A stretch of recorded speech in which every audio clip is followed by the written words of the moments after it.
Bom, primeiramente agradeço o convite, é absolutamente importante e uma honra estar aqui no 8º Congresso do IBDMAR. E o que uma tributarista aduaneirista está fazendo num evento como esse do Direito do Mar? E esse é o primeiro grande ponto de reflexão. Porque eventos como esse, quando a gente olha direito do mar, a primeira coisa que a gente tem que pensar é que estamos no ambiente jurídico, um ambiente em que precisamos pensar o direito. E pensar o direito não está necessariamente vinculado a uma caixinha do mar, uma caixinha do meio ambiente, uma caixinha do marítimo, uma caixinha do aduaneiro, uma caixinha do tributário. Nós aprendemos a fazer isso ao longo do tempo, nessa necessidade de hiperespecialização. Fomos ocupando caixinhas ao longo do tempo. E esquecemos e cada vez ficamos mais atrofiados em termos de perspectiva de modelo de negócio, de operação, de impactos, de efeitos de determinadas operações em todas as áreas do direito. Percebo muitos alunos tendo dificuldade de identificar se o problema é cambial, se o problema é contratual, se o problema é tributário, se o problema é aduaneiro, se o problema é marítimo, se o problema é portuário. Por quê? Porque a gente atrofiou a nossa perspectiva de mundo. Eu costumo dizer que nós atrofiamos a nossa perspectiva, ou pelo menos isolamos a nossa visão periférica. Ou seja, esquecemos, passamos a olhar só para frente de uma maneira unidirecional. E olhar o direito aduaneiro, por exemplo, significa olhar que 80% das operações de comércio exterior acontecem através de um modal marítimo. Esse já é um ponto absolutamente relevante. Ou seja, dos bilhões de movimentação de dólares mensais que nós temos, acho que 25 bilhões, está aqui os números. 29 bilhões de dólares só em outubro de exportações, 25 bilhões de dólares de importação, um saldo de balança comercial de 4,3 bilhões de reais positivos. Mas o que isso tem a ver com o direito do mar? Significa que a gente pode pensar em um único aspecto, modal. Modais de transporte, logística, eficiência logística, comércio internacional. Porque todos os resquícios ambientais vêm através de quê? Da exploração também de modais. Por que os navios agora a gente está pensando em biocombustíveis? Por que estamos pensando em contaminação do mar? Quais são os fluxos internacionais? Direito internacional, público e privado. Parece intangível pensar na pauta de manhã, por exemplo, quando nós falamos sobre proteção do fundo do mar. A ideia é que quanto mais a gente vai explorando a natureza e a sociedade, mais isso vai se acabando. E na medida em que isso se acaba, a gente começa a se preocupar com outras coisas. De que maneira estamos explorando o fundo do mar? De que maneira estamos extraindo os recursos minerais? De que maneira a gente pode avaliar isso? E tudo começa com conceitos vagos até ganhar robustez e precisão. E isso a gente ouviu hoje do Galindo de manhã. Agora a gente começou a perceber os impactos ambientais, ouvindo a Mariana. Ouvindo a Mariana, e Mariana dizendo justamente sobre o que a AGU está fazendo. Porque é um papel de quê? A nossa grande preocupação no painel, o último painel da manhã, é como eu responsabilizo o indivíduo. Humanidade. Quem é a humanidade? Quando falou em patrimônio, Karina perguntou, é propriedade? É apropriável? Que patrimônio é esse? Será que é herança? Será que é futuro? Enfim, várias dimensões do direito sendo refletidas. No universo de complexidade semântica, porque direito é objeto cultural. E nessa medida usamos texto. Temos os fatos, texto e uma série de perplexidades quando o assunto é semântica. Interpretar esse direito, interpretar as circunstâncias. Bom, e o que o direito aduaneiro vem aqui nesse momento, direito tributário? Primeiro, nós estamos vivendo um movimento de transição. Aí você vai dizer, Flávia, mas será que a gente está vivendo um movimento de transição ou sempre estivemos em transição? Na verdade, a evolução tecnológica, a exploração do meio ambiente sempre aconteceu. O que mudaram foram as perspectivas. O que mudaram são as necessidades. O que muda é a forma como a gente enxerga o problema em cada momento histórico, de acordo com as necessidades da sociedade. O direito tributário hoje vive um momento que todo mundo conhece, ainda que não esteja trabalhando na área, a reforma tributária. Só se fala isso nos jornais. O Congresso Nacional, agora em dezembro, só vai tratar de reforma tributária. E o direito aduaneiro vive o quê? Nessas microcaixinhas, eu não analiso o direito aduaneiro de uma maneira autônoma. Porque direito aduaneiro é direito administrativo, direito aduaneiro intersecciona o direito tributário, e ele também está vivendo uma fase de transformação. Por quê? Nesse ambiente tecnológico, ambiente de facilitação de comércio, ambiente de conversação entre soberanias, Ambiente em que eu preciso de eficiência logística e operacional para ganhar competitividade, reduzir meu custo e ter um produto brasileiro competitivo. Comprar importando, comprar do exterior também com competitividade, eu preciso de quê? De tecnologia. Eu preciso alimentar os meus sistemas para que a tecnologia seja capaz de otimizar os meus processos. E o direito aduaneiro está vivendo uma grande transformação. Nesse momento, a gente está implantando o novo processo de importação, que é o NPI, se vocês olharem a sigla, que é a implantação de um sistema que coloca todos os órgãos juntos, em que a partir de uma demanda, de uma operação específica em um ambiente tecnológico, eu incluo todos os dados em que todos os órgãos vão analisar o mesmo material. Eu estou tentando, através da tecnologia, desburocratizar o processo. Então, o que antes era feito, primeiro órgãos anuentes, ou seja, o registro, eu tenho que pedir licença de importação. O que é licença de importação? De alguma maneira, quando eu trago alguns itens, como itens perecíveis, itens inflamáveis, armamentos, itens agropecuários, tudo que envolve agências reguladoras específicas precisa passar por uma etapa prévia regulatória. Regulatória típica, agências públicas que devem analisar as condições daqueles itens. E esse procedimento regulatório era todo feito separadamente. Primeiro, órgãos anuentes, IBAMA, MAPA, Marinha, Polícia Federal. Depois, Receita Federal. Mas o que provoca essa separação entre os órgãos? Quando eu separo a perspectiva administrativa da tributária da alfandegária, o que isso acontece? Demora mais tempo. É mais burocrático. Eu tenho fluxos de análise de documentos para o mesmo fato, separados, desincronizados, e nessa medida existe atraso. Se tem atraso, tem perda de competitividade, porque tem elevação do custo operacional. Simples. Uma conta lógica muito razoável de qualquer um fazer. Qual que é o movimento do NPI? Qual é o movimento do novo processo de importação? Todos os órgãos vão ter que conversar com o mesmo sistema. O que antes acontecia no momento que a gente chama de presença de carga, eu registro uma declaração de importação quando a mercadoria chegou. Está armazenada na zona primária. Zona primária que significa portos, aeroportos e zonas de fronteira. Hoje eu registro a minha declaração de importação através do novo sistema desde o momento em que ela sai do exterior. De maneira que quando eu incluo os dados naquele sistema, todos os órgãos têm que cumprir, naquele momento, as suas atividades de avaliação e conferência. Eu tenho processos concomitantes de análise a partir de um único fluxo, ou uma janela única, como o governo chama. Significa também que, se o mapa olha que aquele produto agropecuário tem algum problema e ele exige ou demanda uma análise documental, por exemplo, ele vai apontar um canal amarelo na parametrização. Só que a Receita Federal olhou o mesmo fluxo e disse, está tudo bem aqui, para mim é verde. Ótimo, mas se para um órgão anuente é amarelo, todo o fluxo para análise documental. Mas em um único momento. Em um único, digamos assim, fluxo. O que se pretende com isso? Acabar com as caixinhas burocráticas e tentar colocar tudo dentro de um ambiente muito mais eficiente, talvez. Aí você vai dizer, Flávia, mas será que vai funcionar? O governo está trabalhando para que isso aconteça. E nós, da iniciativa privada, eu como advogada, quanto mais eficiente for o fluxo, melhor. Por uma razão muito simples. Se hoje as importações já são parametrizadas 98%, 97% e um pouquinho em canais verde. Significa que sobram 3% no canal vermelho para análise física. Significa o quê? Que em termos de gestão de risco, a gente está evoluindo. Se isso acontece em algo que é muito mais palatável, os processos de fiscalização evoluíram no direito aduaneiro, por que isso não pode acontecer no âmbito de fiscalização a ponto de alcançar os termos vagos que conversamos hoje de manhã? É absolutamente possível. Melhorou o fluxo? Protegemos mais a nossa soberania? De certa forma, sim. Porque aprendemos a mapear melhor os ambientes de crise. Aprendemos a catalogar esses itens, a melhorar essa forma de avaliação. Flávia, nem tudo são flores. Verdade, nunca será. Que bom. Fernando Pessoa diz que a perfeição não existe. Não só ele, Platão também diz a mesma coisa.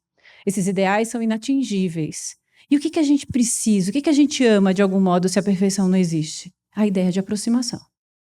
Quando a gente trabalha e traz para fóruns como esse a reflexão sobre alguns conceitos jurídicos, a evolução de procedimentos. O que a gente quer fazer? De forma aproximada, se aproximar cada vez mais de um modelo melhor, que tenha menos problemas e muito mais soluções. Quando eu penso no novo processo de importação, eu já tenho um marco fundamental.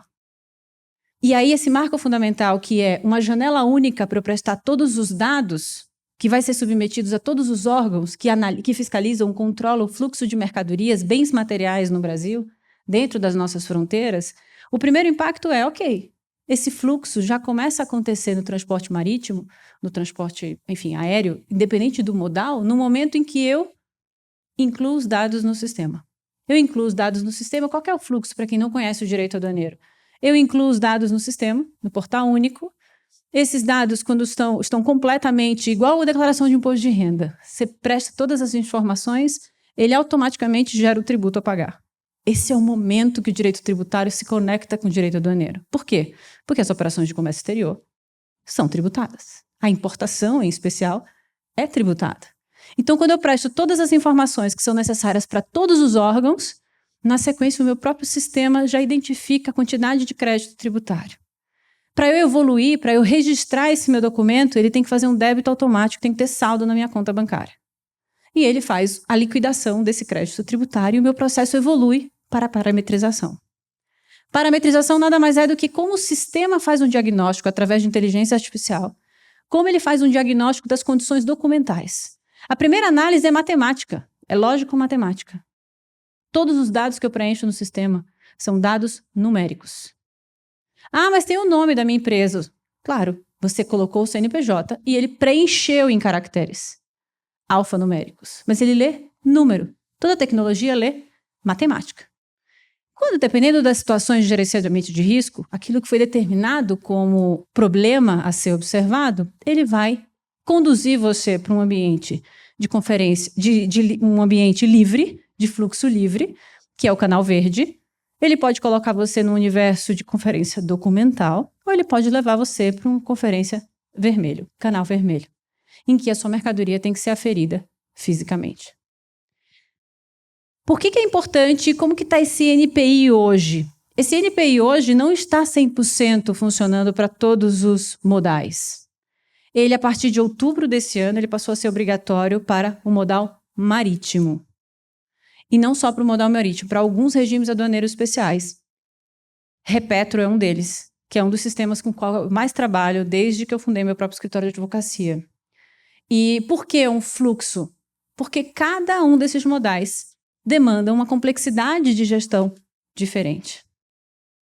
Então, está funcionando obrigatoriamente para todo mundo? Não. Atualmente, nós estamos convivendo com 2 sistemas, que é o chamado LIDI, em que tudo é feito separadamente para cada órgão, para aquilo que é rodoviário e aéreo, e para o marítimo entrou já no ambiente obrigatório do INPE, que é a chamada Declaração Única de Importação.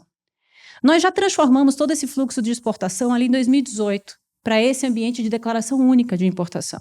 O que era um RE, um registro de exportação, hoje já é uma declaração única de exportação e está vivendo esse processo de padronização e unificação de procedimentos. A gente viu dois pontos importantes aqui, de alguma maneira. A primeira é que quando eu uniformizo, em termos burocráticos, o procedimento, eu coloco todos os órgãos gerenciando o mesmo fato jurídico, importação. Eu quero saber, em termos de perspectiva, de problema, onde está o tributário, onde está o aduaneiro, onde está o cambial, por exemplo. Onde está o comercial. Onde está alguma questão de natureza securitária. Se tiver sinistro, se tiver incêndio de embarcação, se a minha mercadoria que estava ali com a do INPE já registrada, desembaraçada, simplesmente acontece um acidente no meu navio. Um incêndio? Vejam os desdobramentos.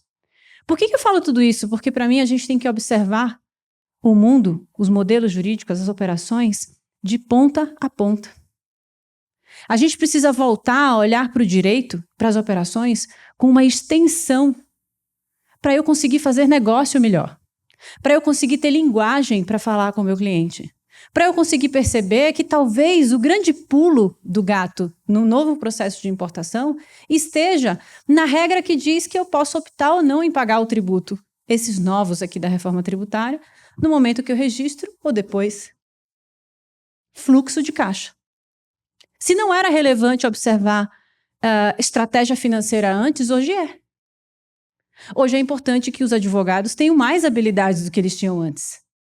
Porque num ambiente de alta complexidade, gerenciar a crise ficou muito mais sofisticado. Porque se a internet, se a máquina já faz tudo, grande parte da tecnologia já está mapeada, onde que sobra a sofisticação do nosso trabalho? Na nossa genialidade. No nosso abrir os olhos. Enxergar outras dimensões. Entender que um problema de desacordo comercial versus um contrato de câmbio não fechado não tem nada a ver com a mercadoria que já está no container com o documento registrado de importação com os tributos pagos. É esse advogado sair da caixinha, ou qualquer outro que atue, ou quem trabalha em empresa, que observe para as circunstâncias e olhe para a operação ponta a ponta. Que imagine solução que vai desde a análise do texto jurídico, desses novos procedimentos, até o dinheiro do próprio cliente, operador de comércio exterior. Fluxo de caixa.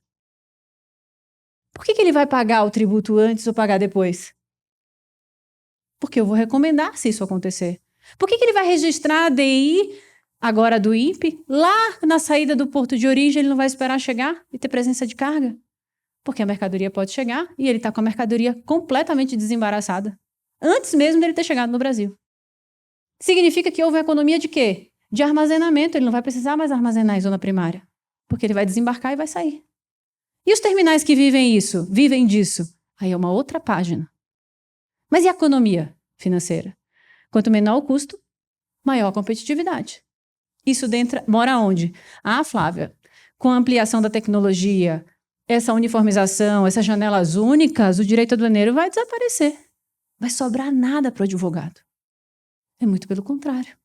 A complexidade do direito aduaneiro não está somente em conhecer o fluxo. Na maior parte das vezes, o advogado não entra no fluxo do aduaneiro. Quem está no fluxo é quem? Sistema e despachante. Quando que eu sou acionada? Quando os problemas acontecem. E quando que os problemas acontecem? Quando tem multa aduaneira ou quando tem cobrança de crédito tributário. Por isso que o direito tributário e aduaneiro se conversam tanto, de alguma maneira. Onde estão os grandes problemas de direito aduaneiro? Extinção de regimes aduaneiros especiais. Agora só se fala em descomissionamento de plataformas. Agora não, de uns 5 anos para cá só se fala em descomissionamento. Mas qual é o efeito do descomissionamento? Será que é só ambiental? Será que é portuário? Será que é aduaneiro? Será que é tributário? Onde que toca o direito tributário e aduaneiro? Extinção de repetro. A maior parte dessas embarcações, se não 100% delas, estão dentro de um regime especial que dura pelo tempo que essa embarcação fica explorando o nosso subterrâneo, os nossos recursos esgotáveis. E o que acontece? O que eu tenho que fazer no descomissionamento? Como fica o repetro? E a Receita Federal? Como que funciona tudo isso? Para encerrar a minha apresentação, é dizer o seguinte: a minha grande provocação no encontro de 20 minutos é pensar em direito do mar não deve ser se isolar no direito do mar. Pensar em direito aduaneiro não é se isolar no universo do direito aduaneiro, por mais ultra especializados nós sejamos. Por uma razão muito simples. A hipercomplexidade natural das circunstâncias demanda da gente um outro profissional. Se existiu um movimento de hiperespecialização, agora existe um momento da gente ampliar as nossas dimensões para trazer mais sofisticação para o nosso discurso, para trazer mais estratégias, soluções mais criativas, identificando e mapeando os problemas. Mariana diz: tragam mais problemas para mim. É quase sobre isso. É quase você enxergar qual é a preocupação do direito do mar hoje e vir para um evento como esse de hoje faz eu... Tem razão.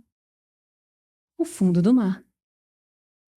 São recursos biológicos, genéticos, em geral, ou é território? Com o que a gente está se preocupando nesse momento atual?